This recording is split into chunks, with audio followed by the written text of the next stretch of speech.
السلام عليكم ورحمة الله وبركاته. عجينة الأقماع، حطيت كاسة موية دافية وملعقتين سكر وملعقة خميرة، سيبتها لما انخمرت حطيت بيضة وحطيت ملح، حطيت شوية خل، وحطيت المقادير اللي انتم شايفينها، بيكنج بودر وحليب بودرة، وأضفت عليها 4 كاسات دقيق. عجنتها بالعجانة، بعدين حطيت فنجان زيت ونص إصبع زبدة بحرارة الغرفة.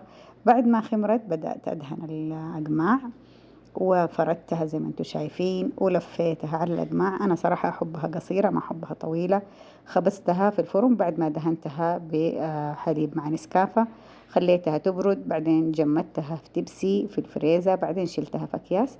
في رمضان إذا ربي بلغنا إن شاء الله خرجها، خليها تفك على مهلها، أحشيها بالحشوة اللي أنا أبغاها بكيس الحلواني، وبعد كده ممكن أسخنها بالميكروويف وهي فيها الحشوة. صراحة يختصر عليك وقت العجن والفرد واللف، وبالصحة والعافية.